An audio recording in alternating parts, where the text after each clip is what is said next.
فسانہ عجائب پر بات کرنے سے پہلے ہم دبستان لکھنؤ کے بارے میں جانیں گے کہ دبستان لکھنؤ کیا ہے۔ اس سے پہلے ہم دبستان دہلی پر بات کر چکے ہیں اور آپ نے یہ ذہن میں رکھنا ہے کہ دبستان دہلی کیا ہے۔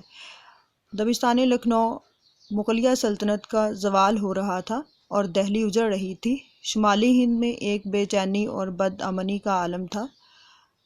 ادھر اودھ کے نواب واجد علی شاہ کو انگریزوں نے معزول کر کے کولکتہ بھیج دیا تھا۔ اودھ میں انگریزی حکومت کی عملداری تھی، لیکن دہلی کے مقابلے میں اودھ میں امن و سکون کا ماحول تھا۔ دہلی کی خراب صورتحال کی وجہ سے دہلی کے شعراء بھی لکھنؤ کی طرف آنے لگے۔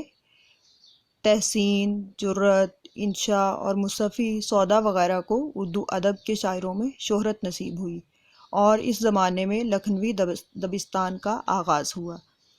دبستان لکھنؤ کے دو اہم شعراء میں ناسخ اور آتش ہیں۔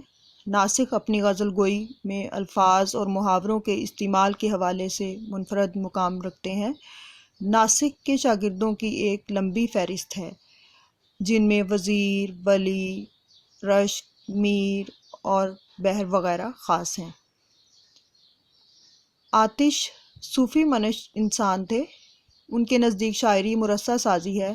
ان کے شاگردوں میں رند، صبا، شوق اور دیا شنکر نسیم نے بہت شہرت پائی۔ جو سب سے اہم جو چیز ہے وہ لکھنؤ کا ماحول ہے۔ اس طرح جو ہے وہ میر، ضمیر، خلیق اور انیس و دبیر نے بھی مرثیہ نگاری سے لکھنؤ دبستان کو زندہ جاوید بنا دیا۔ میر انیس کا اردو مرثیہ نگاری میں کوئی جواب نہیں۔ اہل لکھنؤ کی اگر بات کی جائے تو اہل لکھنؤ بہت آسودہ حال تھے، اس لیے وہ عیش و طرب کی طرف مائل رہے۔ ان کے یہاں عورت کا مثبت تصور ملتا ہے۔ محبوب کے حجاب اور اس کے سراپا کے لذت آمیز بیان کی وجہ سے دبستان لکھنؤ کے بعض شعراء کے کلام کو عام اور بازاری قرار دیا گیا۔ اگرچہ اس طرح کی شاعری بہت محدود پیمانے پر کی گئی تھی، لیکن یہ بھی حقیقت ہے کہ اس طرح کی شاعری نے ایک خاص طرح کے رجحان سے متعارف کرایا، اور وہ ہے نسوانی احساسات و جذبات کا اظہار۔ لکھنؤ دبستان کی یہ خوبی ہے کہ انہوں نے الفاظ کی صحیح روایت قائم کی اور لفظوں کی نوک پلک سنواری، جس سے اردو زبان میں لطافت اور دلکشی پیدا ہوئی۔ نئی تشبیہات اور استعارات کا استعمال، زبان کی صفائی، الفاظ کی جادو بیانی اور بندش اور الفاظ کی دلکشی پر بہت زور دیا گیا۔ ناسخ نے زبان کے عروض و قواعد مقرر کیے اور متروکات سے پرہیز کیا۔ اس طرح کچھ خامیوں کے باوجود بھی دبستان لکھنؤ کا مقام شمالی ہند کے اردو ادب کی تاریخ میں بہت بلند ہے۔ یہ اپنی لکھنوی تہذیب، شیریں بیانی اور نزاکت کے لیے ہمیشہ یاد کیا جائے گا۔ جب ہم فسانہ عجائب کو پڑھیں گے تو بار بار دبستان لکھنؤ کا یا لکھنؤ کی معاشرت کا، تہذیب کا ذکر آئے گا۔ تو یہاں پر جو ہے وہ اردو نثر کے حوالے سے اگر دیکھا جائے تو مرزا رجب علی بیگ سرور کا بہت بڑا کام ہے دبستان لکھنؤ میں، حصہ ان کا بہت زیادہ ہے۔ جب نثر کی بات کی جاتی ہے تو سب سے پہلے رجب علی بیگ سرور اور فسانہ عجائب کا نام ہی آتا ہے۔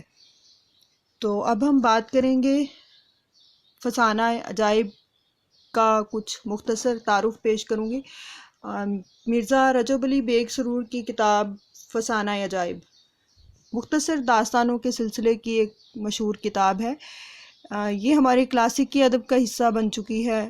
جس زمانے میں یہ کتاب سامنے آئی تھی اس زمانے میں اس کی یکتائی کی دھوم مچ گئی تھی، اور بہت جلد اس کو دبستان لکھنؤ کی نمائندہ تصنیف کی حیثیت سے دیکھا جانے لگا تھا۔ اس کتاب کی حیثیت صرف ادبی نہیں، تاریخی بھی ہے، اور یہ تاریخی حیثیت بہت زیادہ اہمیت رکھتی ہے۔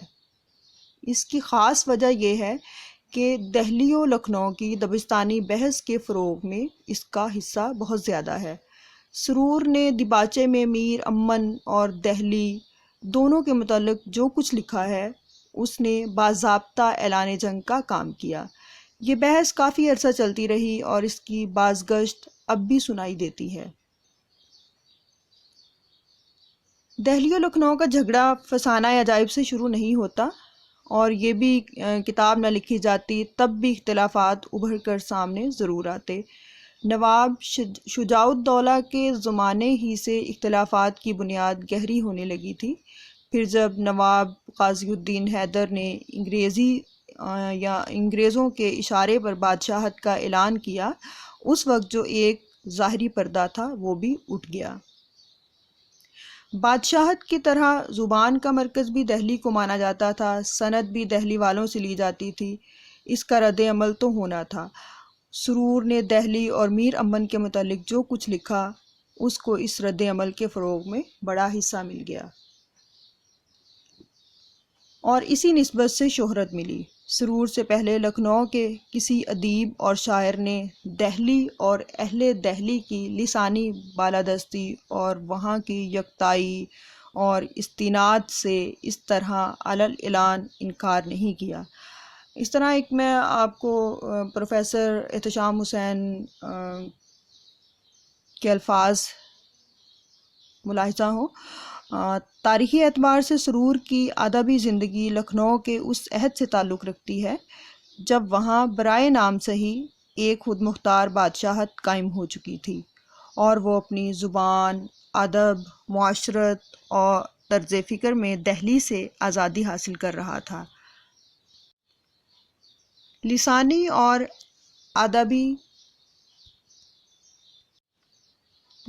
اور ادبی خود مختاری کی خواہش نے وقت کے تقاضوں سے ہم آہنگ ہو کر لکھنؤ اور دہلی کے اس فرق کو اور زیادہ نمایاں کر دیا جس کے ہلکے نقوش اس سے پہلے ہی ابھرنے لگے تھے۔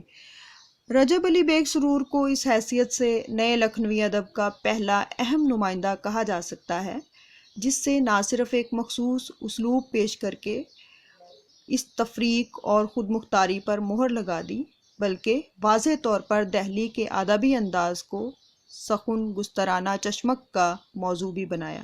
اس حیثیت سے بھی سرور کا مطالعہ بڑی تنقیدی اہمیت رکھتا ہے۔ فسانہ عجائب کے بارے میں کہا جاتا ہے کہ یہ میر امن کی باغ و بہار کے جواب میں لکھا گیا، اور چونکہ میر امن نے دہلی کے الفاظ، دہلی کی عام بول چال کی زبان اور محاورات اور تہذیب و معاشرت کا ذکر جو ہے وہ باغ و بہار میں نظر آتا ہے، تو اس حوالے سے اگر دیکھا جائے تو جب دہلی میں میر امن کی باغ و بہار کو شہرت دوام حاصل ہوئی، شہرت ہوئی اور لوگوں نے اس کو پسند کیا، تو ادھر لکھنؤ والوں کے ہاں ایک ہلچل مچ گئی کہ ایسا کیسے ہو سکتا ہے کہ اتنی آسان سادہ زبان جو ہے وہ اس میں لکھا جائے، چونکہ یہ تصنیف کی زبان نہیں ہے، کسی بھی کتاب کو اتنے آسان الفاظ میں نہیں لکھا جا سکتا۔ تو اس طرح سرور نے اس کے جواب میں فسانہ عجائب کو تحریر کیا۔ تو فسانہ عجائب دہلی و لکھنؤ کے لسانی جھگڑے کا بھی پہلا باب ہے۔ یہ دو مختلف اسلوب ہیں اور تقابلی مطالعے کے بغیر ان دو اہم اسالیب اور ان کے پس منظر کو سمجھا ہی نہیں جا سکتا۔